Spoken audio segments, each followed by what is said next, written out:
Hospital Policlínico La Rosaleda, centro de referencia de la sanidad privada en Galicia desde hace más de 5 décadas. La Rosaleda cuenta con el mejor y más completo cuadro médico. Actualmente está formado por casi un centenar de facultativos altamente cualificados que cubren prácticamente todas las especialidades médicas. Además, dispone de unidades específicas totalmente punteras, como la unidad del sueño, antitabaco, neurología cognitiva, neurofisiología. El hospital está dotado asimismo con la tecnología más avanzada, ofreciendo a sus pacientes las máximas prestaciones sanitarias con los más vanguardistas medios de diagnóstico, quirúrgicos y asistenciales. Más de 10.000 metros cuadrados a tu disposición, con unas instalaciones recientemente reformadas para una mayor confortabilidad, exclusividad y el mejor trato a sus pacientes. Y todo ello sin esperas y con una financiación adaptada a tus necesidades.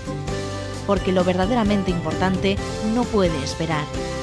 Por ti, por los tuyos, Hospital Policlínico La Rosaleda.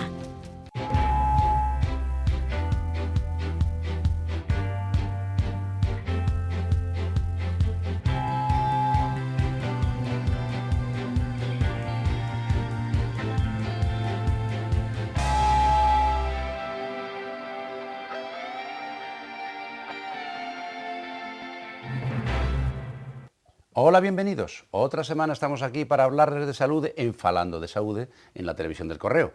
Una semanita más preocupándonos por hacerles llegar cosas, noticias, conceptos, explicaciones, opiniones de profesionales, en fin, para charlar sobre aquellos aspectos que deberemos cuidar si queremos vivir más y mejor. Bueno, ya que les he dicho hola a ustedes, se lo voy a decir a María, mi compañera. Hola María, bienvenida. Hola Ignacio, ¿qué tal? Una semanita más. Una más. Y para hablar en esta ocasión, ¿de qué? Pues de lo siguiente. Así que hoy en Falando de Saúde, entrevista con un psicólogo de La Rosaleda. En La Gente Pregunta, los espectadores plantean sus dudas sobre anorexia y bulimia. La palabra de la semana será Helicobacter pylori y por último recibiremos la segunda parte de unos consejitos que nos ayudarán a prevenir dolencias del verano. Variadito, un poquito de todo, que se acerca el buen tiempo y tenemos que empezar a quitarnos encima la ropa y a más de uno y una, sobre todo, les va a preocupar aquello que va a quedar al descubierto cuando nos quitamos los abrigos. Y de eso vamos a hablar hoy. Vamos, de algo más serio, bromas aparte. Vamos a hablar de algo que en su conjunto se denomina trastornos de la conducta alimentaria. Es decir, cómo nos comportamos a la hora de alimentarnos. Y hay múltiples trastornos. Algunos más conocidos, otros menos conocidos, y esos trastornos del comportamiento tienen motivos. Y esos motivos a veces pueden ser culturales, pueden ser educacionales, o pueden ser auténticas enfermedades que pueden incluso, en algunos casos, llevarnos a eso que no nos gusta nada, que es la muerte. Y en la base de la gran mayoría de los trastornos del comportamiento a la hora de alimentarnos, hay una base psicológica. Por eso no les extrañe que hoy tengamos con nosotros a un psicólogo clínico, que es Manuel Vila. Manuel Vila, que ejerce su profesión como psicólogo clínico en la unidad de trastornos de la alimentación del Policlínico de La Rosaleda de Santiago. Ya estaba aquí otra vez con nosotros también. Hola Manuel, ¿qué tal? Hola, muy buenos días. Gracias. Oye, por invitarme. vamos a ver. La gente no tiene muy claro esto de lo que es nutrirse, de lo que es alimentarse y de qué es lo normal. Antes de que entremos en los trastornos. ¿Qué diferencia hay entre nutrirse y alimentarse y qué es normal a la hora de alimentarnos? Bueno, en principio lo más importante es que las personas deberemos de adoptar unas medidas preventivas con respecto a la alimentación y llevar a cabo una serie de comidas completas y variadas. Eso es nutrirse y eso es alimentarse. Alimentarse de una forma sana implica comer, desayunar, merendar y cenar. La mayor parte de las personas no hacemos ese tipo de comidas, nos limitamos a un desayuno, a una comida y una cena, pero lo importante sería mantener, digamos, una serie de comportamientos globales, de un tipo pues, más o menos acertado. Es decir, las personas somos conscientes de que la alimentación es necesaria, no podemos suplirla con ninguna otra variante y muchas de las personas de las que vamos hoy a tratar eso no lo tienen claro, porque, entre otras cosas, estiman que el comer es síntoma de engordar y ello es síntoma de perder el control sobre sus vidas y por eso acaban cayendo en este tipo de comportamientos o de conductas restrictivas o incluso purgativas. Básicamente, los trastornos podrían ser de dos tipos, o por exceso o por defecto.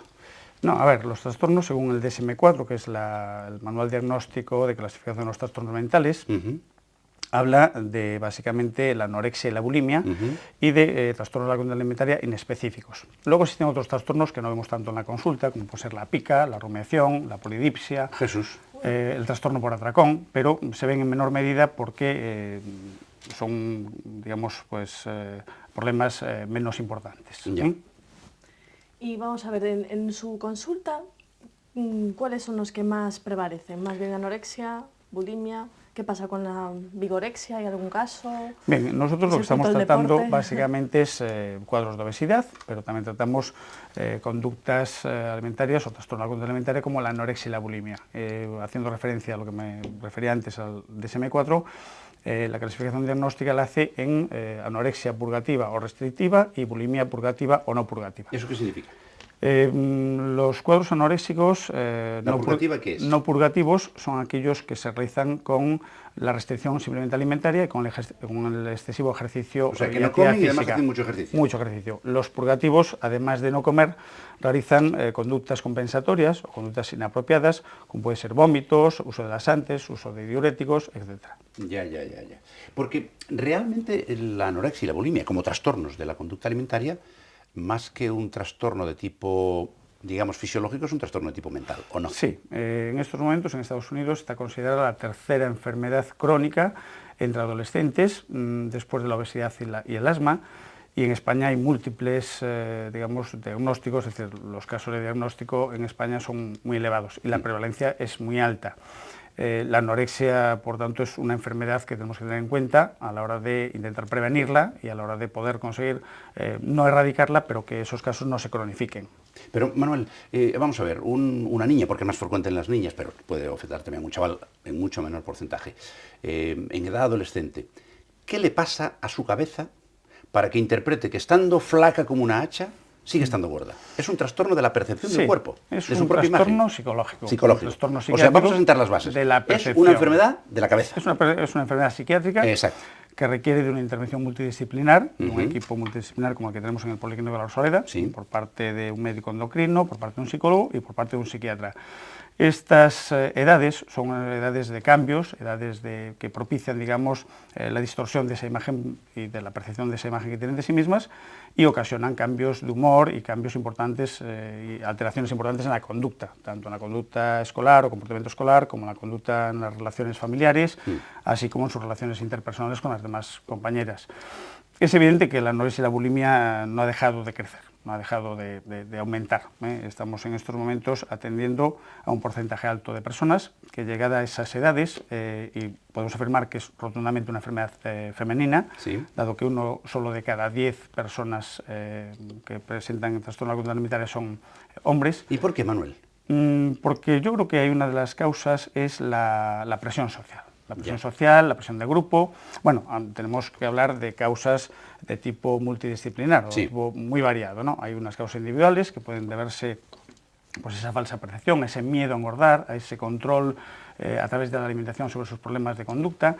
Podemos hablar también de problemas familiares a la hora de establecer, digamos, unos patrones de comportamiento y de diálogo en las familias que no existen, un sobreproteccionismo exagerado por parte de las familias. También podemos entender que la sociedad, las modas y el ideal de belleza y el de delgadez como un signo de éxito, pues también están imprimiendo un carácter importante a la hora de presentar este tipo de conductas. Qué curioso cómo somos los humanos. Cuando yo era niño, la gordura era síntoma de salud. Ahora el síntoma de salud es estar muy flaco. Así es, porque aparte vemos las modelos que son idolatradas, incluso vamos a ver, por mí. Yo veo a una modelo, un ángel de Victoria's Secret y digo, es que ese es el cuerpo perfecto, me gustaría estar así. Lo que ocurre es que, claro, no todo el mundo es así. Entonces, ¿cómo educáis a las niñas que van a vuestra consulta? O sea, ¿cómo las atendéis? ¿Cómo es un prototipo de consulta? ¿Cómo las convencéis de que realmente están en un error? Bueno, primero es difícil convencer a una persona que no acepta tener un problema, porque lo que es evidente es que cualquier persona que acude a nuestra consulta no manifiesta, digamos, una intención de cambio. Son personas que, como dije antes, tienen arraigado un concepto de sí mismas, o un autoconcepto, una autoestima baja de sí mismas, y a veces el control sobre la alimentación supone intentar controlar sus vidas. Los protocolos de actuación son muy básicos, es decir, lo que primero tenemos que hacer es incorporar el peso normal o normalizar el peso ponderal. Cuando las personas restringen la alimentación o realizan ejercicios físicos exagerados o conductas impropias como los vómitos o los laxantes, lo primero que hay que hacer es crear una buena alianza terapéutica con la paciente e intentar hacerle ver que tiene una enfermedad y que la vamos a curar, que la vamos a ayudar.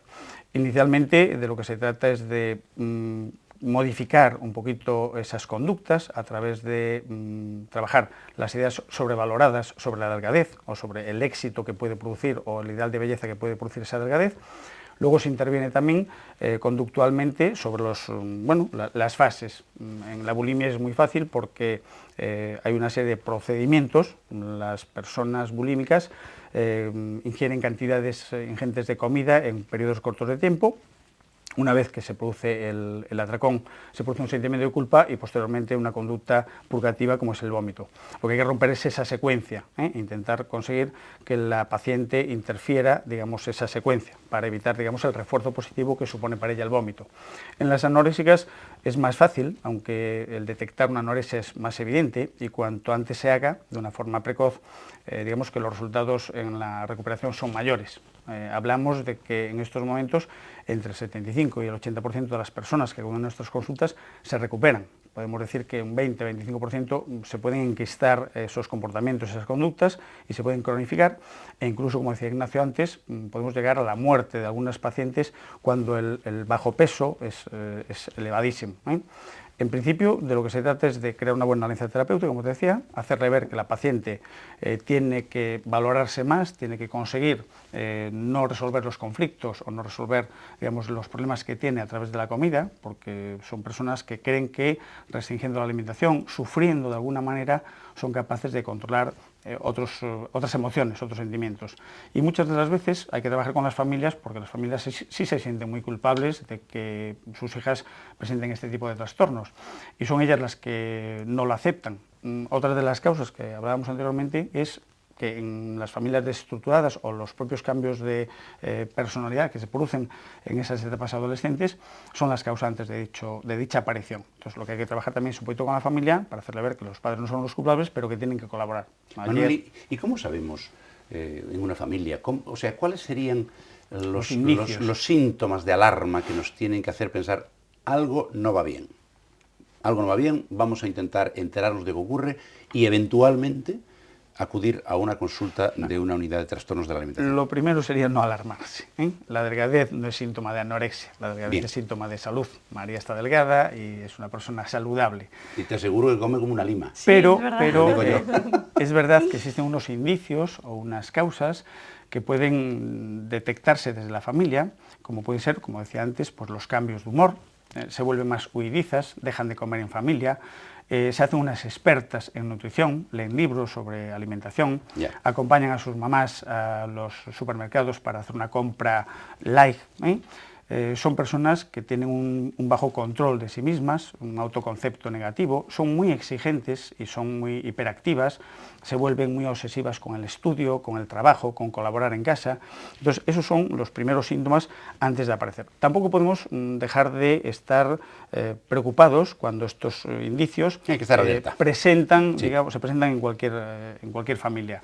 Lo que decía antes, no podemos tampoco pretender que todas las niñas que están delgadas puedan presentar una anorexia. Está claro. Sin embargo, si vemos que se pesan asiduamente, que se obsesionan un poquito por la comida, que en los casos de la bulimia vemos pues envoltorios de comidas escondidos en armarios, incluso purgas como vómitos guardados en bolsas, bueno, pueden ser, digamos, unos indicios que nos pueden dar, digamos, una imagen de que nuestra hija puede presentar un problema. En ese momento, acudir a un especialista, acudir al médico de cabecera, atención primaria, para que él derive a esta persona a las unidades de salud mental. En Conxo tenemos una unidad extraordinaria. Maravillosa, referencia nacional. Sobre este tema, con personas muy cualificadas, y en otros establecimientos sanitarios como el nuestro tenemos unidades privadas que también, digamos, acuden a nosotros y se les presta la ayuda necesaria. Oye, Manuel, ¿hay algún patrón que podamos decir que es común o que engloba una gran parte de estas niñas, gran mayoría niñas, que presentan ese trastorno de la percepción de su cuerpo? ¿Hay un patrón psicológico específico? Sí, a ver, las personas que presentan cuadros anoréxicos y bulímicos son personas muy hipersensibles, son personas muy metódicas, a veces con personalidades anancásticas, muy exigentes consigo mismas, con una cierta falta de autonomía, una tendencia a la frustración cuando no se consigue o no podemos conseguir todo aquello que deseamos obtener, tanto a nivel de resultados académicos como en otros aspectos de la vida cotidiana, pues se frustran con cierta facilidad. Y son personas que realmente tienen un patrón de comportamiento estable, es decir, son inestables porque tienen comportamientos inestables, pero este tipo de personas todas obedecen a un patrón de conductas como los que acabamos de comentar. Ya. Un tema importante, Manuel, que se ha tratado en varios foros es un poco la prevención desde la escuela, ¿no? Dado que a los adolescentes les preocupa mucho este tema, les preocupa mucho su imagen, pero desconocen cuáles pueden ser las consecuencias de sufrir un trastorno alimentario como cualquiera de los que has mencionado, ¿no? ¿Qué nos puedes decir un poco al respecto? Yo creo que a pesar de los intentos que se han llevado a cabo en los distintos foros de debate y en los distintos centros, yo como psicólogo trabajo en el Colegio Peletero de Santiago y llevamos a cabo un programa de prevención de los trastornos alimentarios y creo que es importante que lo hagamos desde tres ámbitos. Desde la familia, dado que es donde se van a percibir los primeros indicios de la presencia de un trastorno alimentario, desde la escuela, intentando conseguir que nuestros adolescentes y nuestros escolares sean cada vez más críticos con la publicidad, con la televisión, con esos anuncios sobre dietas milagrosas o sobre anuncios de bebidas light, e intentar también intervenir desde la familia desde el punto de vista de que haya una mayor facilidad para el diálogo, para la expresión de las emociones, ser capaces de, desde la familia, no establecer conductas sobreprotectoras, evitar, digamos, que las personas que sufren o que tienen una tendencia a sufrir este trastorno, pues sean personas que reciben el apoyo, el afecto, unas vinculaciones afectivas importantes. Y luego desde la sociedad, evidentemente, pues con campañas para promover y evitar, digamos, de alguna manera que estas niñas se vean sometidas a esa presión social, como decíamos antes, y a ese rigor de belleza como un poco el indicio del éxito, ¿no? O como el cuerpo, el culto al cuerpo. Hay un aspecto que me parece muy relevante y es, primero, que seamos conscientes como sociedad de lo que estamos provocando en estas personalidades frágiles, porque están en formación, suelen ser edades adolescentes, donde la inseguridad, el ánimo de integración, la aceptación por parte de la sociedad a través de presentar una imagen atractiva, etcétera, etcétera, pues algo de responsabilidad tenemos la sociedad como tal. Pero una vez que ya la niña ha caído en la desgracia de trastornar su mente al punto de no recibir su propia imagen como realmente es, sino como ella se la ha creado, se plantea el problema del tratamiento. Y el tratamiento no es fácil, me temo que no lo es, sobre todo en aquellos casos, algunos extremos, que requieren ingreso hospitalario, en unidades muy específicas, como las que nos ha dicho Manuel que existen. Manuel, cuéntanos cuál es la secuencia del tratamiento de una paciente que llega casi, muy malita, porque además se les trastorna la alimentación, pero empiezan a tener trastornos del comportamiento, evidentemente todas las funciones orgánicas empiezan a deteriorarse al punto que en las adolescentes llegan muchísimas de ellas en amenorrea, es decir, pierden la menstruación, se trastorna todo su sistema endocrino. ¿Cuál es la secuencia cuando entra una niña a tu consulta, a vuestra consulta, y en estado realmente serio? Algunos tienen que ir directamente incluso a la unidad de cuidados intensivos. Sí, vamos a ver. Y no quiero dramatizar, pero es que hay casos que son así. No, hay casos muy serios y una severidad tremenda. Inicialmente, las pacientes a las que atendemos llegan de una forma desnutrida, básicamente porque la anorexia tiene una causa y una evidencia, y es la desnutrición, la pérdida de peso y la incapacidad de la paciente para asumir que tiene que ganar peso. Cuando ya la desnutrición es severa, es decir, por un índice de masa corporal inferior a 16, nos vemos obligados al ingreso. El ingreso hay que valorarlo siempre porque tiene unas consecuencias psicológicas para la paciente y para su familia, pero en ciertos casos es inevitable.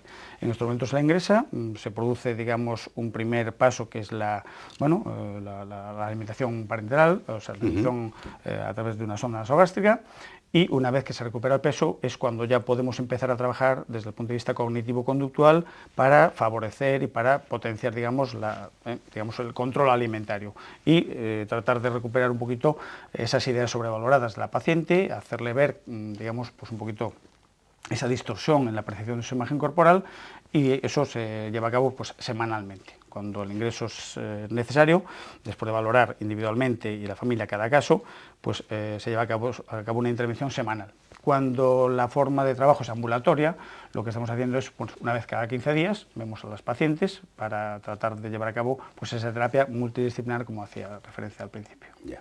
Esto del índice de masa corporal que comentabas hace un momento, es que a mí no deja de desconcertarme un poco, porque claro, depende de muchos factores, pero... Depende básicamente de la talla y del peso. El índice de masa corporal es una medida ponderal que se establece dividiendo el peso por la talla al cuadrado, en centímetros al cuadrado. Los índices de masa corporal normales, en estos momentos podemos entenderlos como entre 18 y 25. A partir de 25 pues habría ya una serie de, digamos, de sobrepeso, grado 1, grado 2, o obesidad mórbida, y por debajo del peso ponderal de 18 estaremos hablando de una desnutrición, ya debajo de 16 una desnutrición severa que requiere en casi la totalidad de los casos una intervención ya clínica y una intervención, digamos, pues hospitalaria. Es que aparte en Internet, dependiendo de la página en la que uno se meta, tienen distintos baremos y a veces, o sea, Sí. te da que, vamos, que estás muy por debajo, y otros te dicen que estás como... No, tenemos que tener mucho dependiendo cuidado. de la Sí, página. otro de los claro. aspectos a los que hacíamos referencia antes quizás sea Internet. Hay Sí. páginas que están haciendo mucho daño, también hay páginas y hay asociaciones pues que en estos momentos están interviniendo sobre esas páginas. Hay páginas que estas pacientes nuestras utilizan a menudo para utilizar estrategias de engaño, tanto para los terapeutas que trabajamos con ellas como para sus familias. Pero el índice de masa corporal es el que existe. De 18 a 25 es un índice de masa normal, por debajo de 18 es una desnutrición o un bajo peso, y a partir de 16 tenemos que intervenir con un ingreso hospitalario. Si me permite, Manuel, es un tema muy interesante lo de Internet, porque hace ya muchos años, cuando el fenómeno Internet empezó a explotar, hay asociaciones, incluso asociaciones médicas, que decían, bueno, es que hay que tener cuidado con lo que se pone en Internet. No, miren ustedes, Internet es una fuente de información. Y como todas las fuentes, hay información fidedigna e información menos fidedigna. Y luego hay un elemento muy importante, fundamental en mi opinión. Yo no creo que a ninguno de ustedes que no tenga ni puñetera idea de mecánica, entre en Internet y por leer unas cuantas páginas de información sobre mecánica de coches, por ejemplo, se vaya a creer que es un experto y que ya tiene los conocimientos suficientes como para tomar decisiones. Bueno, pues en los casos de salud sí. Por favor, no es malo informarse en Internet o en cualquier otra fuente de información. Depende de la fuente, la información es más o menos fidedigna y veraz. Pero no se dediquen ustedes a interpretar.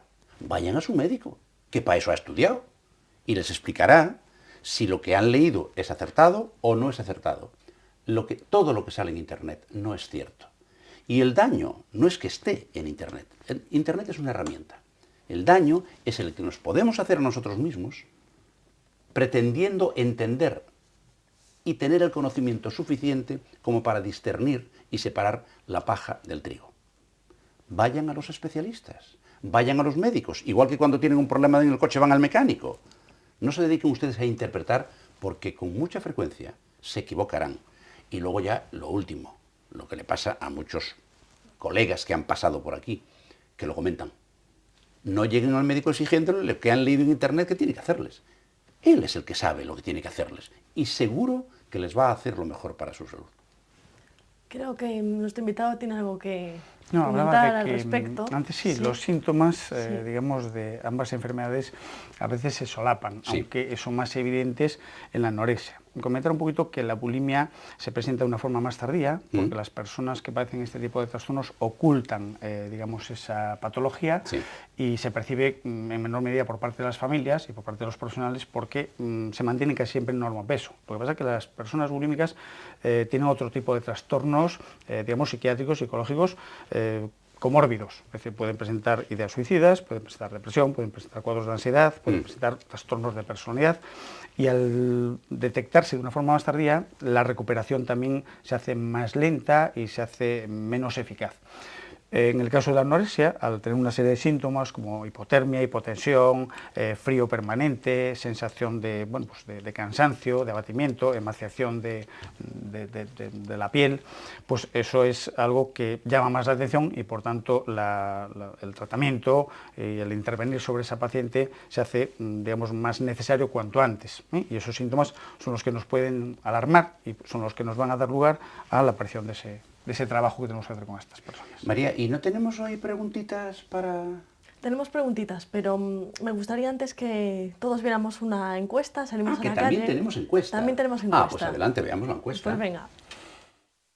Bueno, más o menos, sé que son trastornos alimenticios principalmente, aunque también psicológicos, y la anorexia solo consiste en que tú te ves más gorda de lo que eres y quieres adelgazar y tal.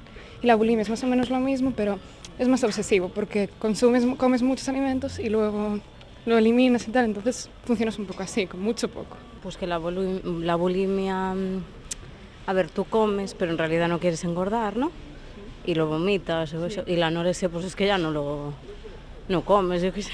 Pues mira, es muy fácil. La anorexia consiste en un trastorno para adelgazar muchísimo y la bulimia es todo lo contrario, comes muchísimo, bueno, no sé muy bien por qué, pero es así. La anorexia, lo que yo entiendo es la gente que se siente muy gorda y deja de comer hasta que causa la enfermedad. Se le notan los huesos todos. Bulimia sí que es verdad que no sé. O sea, cercano a mí no. Alguna vez que estuve en el hospital pues sí que vi gente que lo tenía, pero no en contacto conmigo. No, ninguna de los dos. Sí, por desgracia sí, anorexia, y se murió porque no... Se murió, caramba. Sí, no tiene remedio. Una vez que caes ahí nunca te ves delgada, hasta que llegas a un extremo tal que te mueres, no te queda otra. Pero al principio mi hermana sí tenía anorexia.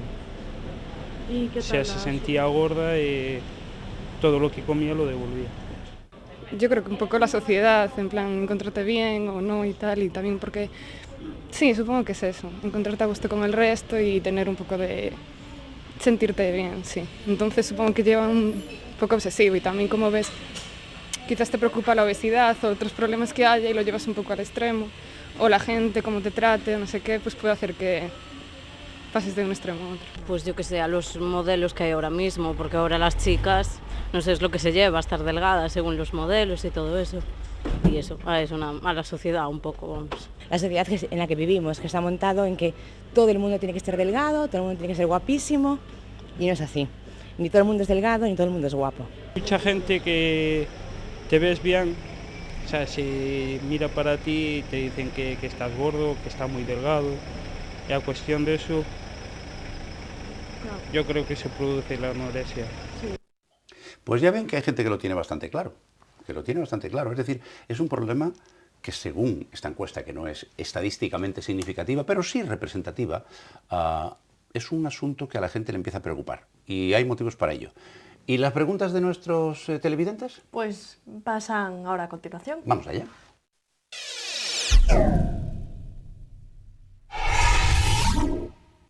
Aquí en esta mini sección, en La Gente Pregunta, saben que ustedes pueden enviar todas sus dudas a través del correo electrónico a falandodesaude@correotv.es o, si lo prefieren, a través de Facebook y también de Twitter. Empezamos, Manuel, con la primera pregunta.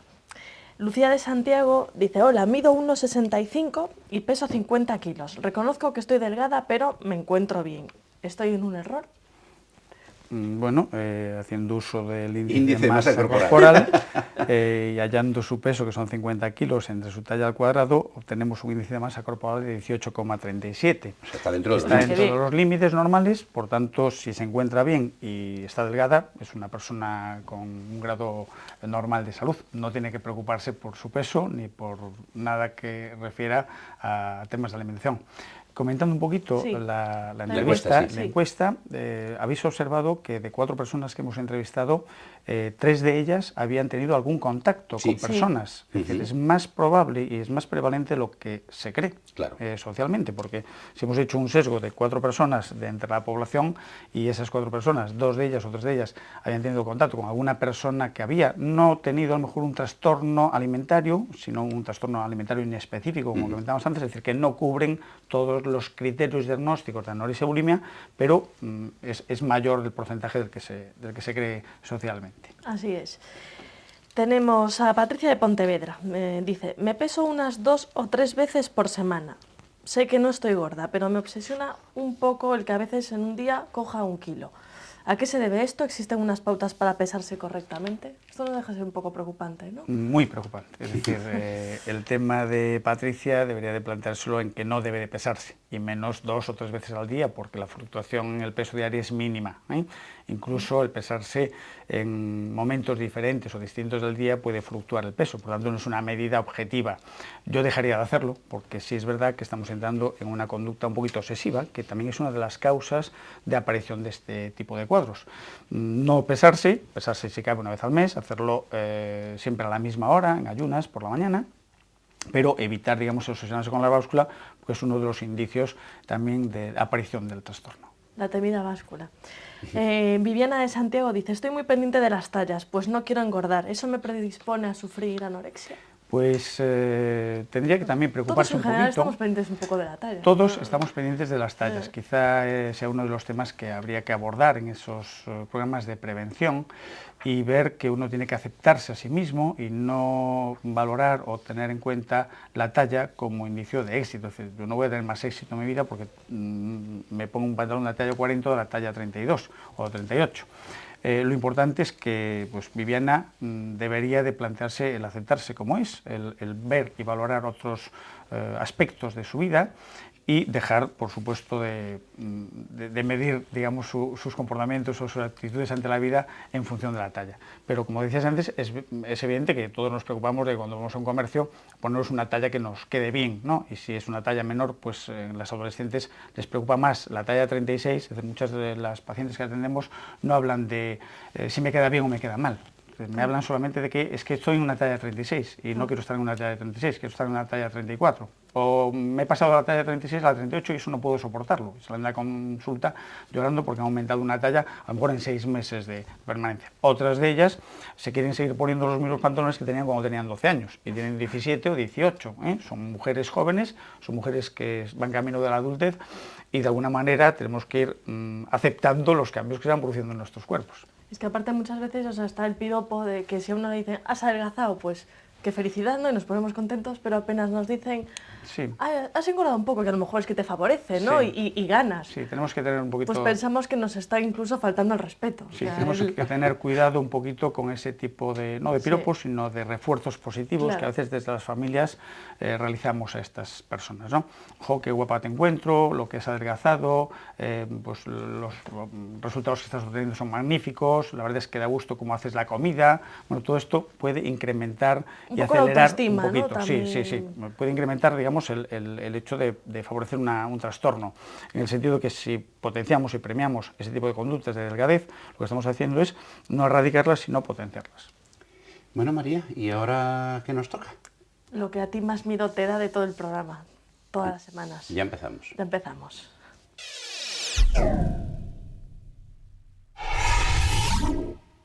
Hoy se me ha dado por una palabreja así que... un tecnicismo. Bueno, técnica, ¿no? Su nombre originario es una bacteria, Helicobacter pylori. A ver. Helicobacter pylori. Que todo el mundo habla de ella, pero nadie sabe lo que es. Bueno, pues es eso, es un bichito, una bacteria.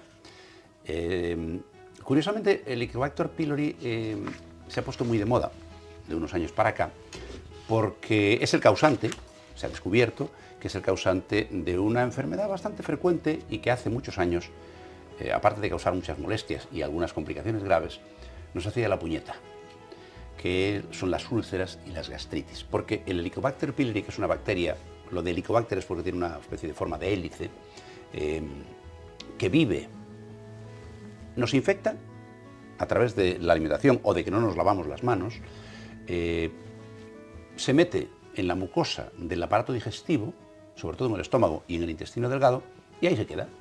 Bueno, mientras se quede y no moleste, pues tampoco pasa nada.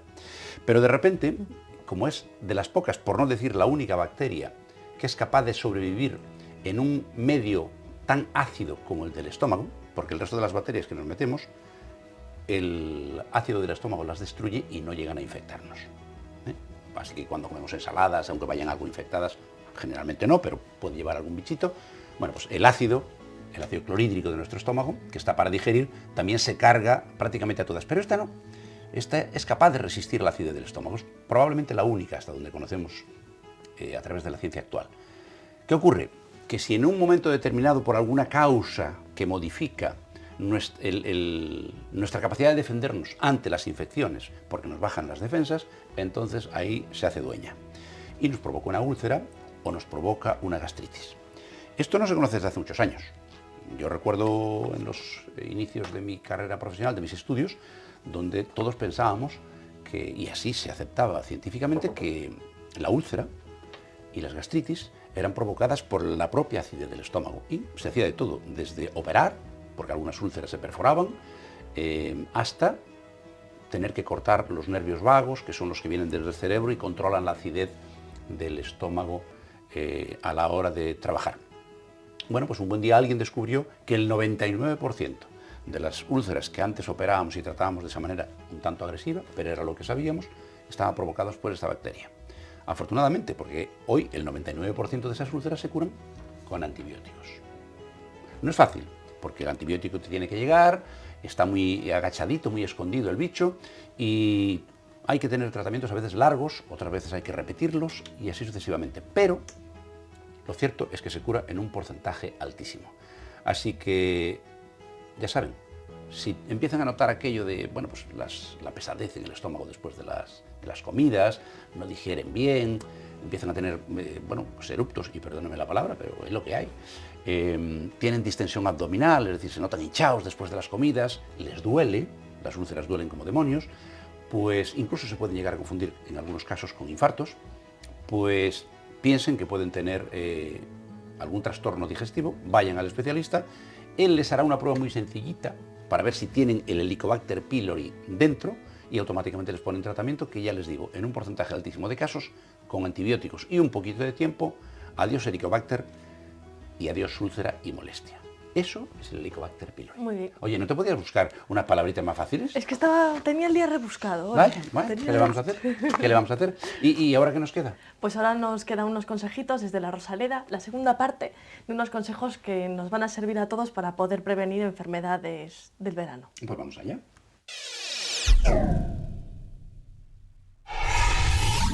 Bueno, una vez más, hablando de las enfermedades del verano, tenemos que volver a insistir mucho en lo que es la higiene. Enfermedades del verano, lo de siempre, calor, humedad, caldo de cultivo para que proliferen bacterias, infecciones. Lo ideal, como siempre, no es tratarlas, sino prevenirlas, evitar que aparezcan.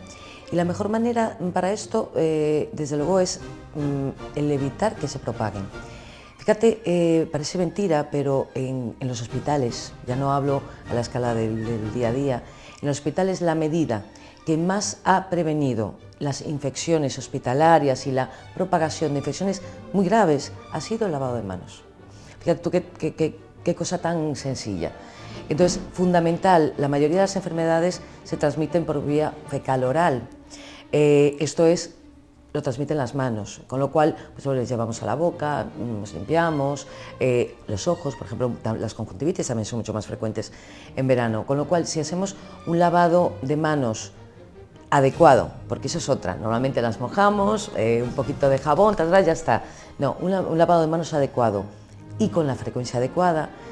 Por ejemplo, en verano vamos más a menudo a sitios donde hay mucho público, usamos más medios de transporte, las piscinas, estamos continuamente tocando de todo. Entonces, es fundamental que nos lavemos las manos para evitar, bueno, ya no te digo antes de manipular alimentos, por ejemplo, que muchas de las infecciones que transmitimos por los alimentos las hemos transmitido nosotros a los alimentos por no habernos hecho un lavado adecuado de manos. O sea que fíjate qué tontería, qué técnica más tal, y qué importante. Es decir, nosotros los sanitarios, desde luego, es algo en lo que estamos muy mentalizados. De hecho, bueno, se aconseja lavado de manos antes y después de cada paciente. Bueno, a veces es casi imposible, pero bueno, desde luego sí que se intenta, y sobre todo eso, hacerlo de una forma adecuada. Con lo cual, importantísimo, no solo lavar los alimentos, que evidentemente, bueno, y sobre todo refrigerarlos bien y demás, que la humedad y el calor lo que ayuda a que se descompongan con mayor facilidad, sino evitar la transmisión de las enfermedades a través de un buen lavado de manos. Tiene unos pasos, eso lo veremos, pero fundamental: mojar, enjamonar bien, luego enjuagar bien, y luego, como cuando hablábamos de los hongos, secar bien. Si nosotros dejamos las manos húmedas, la humedad y el calor es un caldo de cultivo perfecto para la transmisión de enfermedades, con lo cual fundamental el no saltarse ningún paso. Ojo también a lo que nos secamos, típico toallas, no, pues una toalla limpia, una toalla desechable, o incluso con el secador de manos, es lo más loco. Entonces, nunca, desde luego, saltarnos ninguno de esos pasos, y esto debe llevarnos alrededor de 20 segundos. Fíjate, no es mucho, pero tampoco no debe ser menos. Bueno, pues háganle caso a los consejos, que se acerca el verano y a veces hacemos muchas tonterías. Pero sí, con todas las tonterías que vayan a hacer, acuérdense que nosotros estamos aquí la semana que viene. Pero antes de recordarles eso, evidentemente, nos tenemos que despedir. Es de educación básica. Don Manuel, muchísimas gracias por acompañarnos. Gracias a vosotros por la invitación. ¿Sabes lo que pasa además? Que abusamos de ellos, porque como se explican bien y aprendemos cosas con ellos, pues les obligamos a volver. Y son más fáciles, se dejan enseguida. Gracias, Manuel. Muy amable. Y María, tú sí que te dejas toda la semana. Muchísimas gracias por acompañarme. Muchísimas gracias por acompañarme hasta la semana que viene, si Dios quiere. Y a ustedes, ¿qué les voy a decir? Lo de siempre, muchísimas gracias por estar ahí. Son ustedes la causa de que nosotros vengamos aquí a pasar un ratito con ustedes, intentando aprender cosas de nuestros especialistas y contárselas a ustedes para que las pongan en práctica y darle consejitos que les permitan vivir más y mejor. Así que, si lo tienen a bien, la semana que viene volveremos a vernos, y hasta entonces, mi mejor deseo, salud y suerte.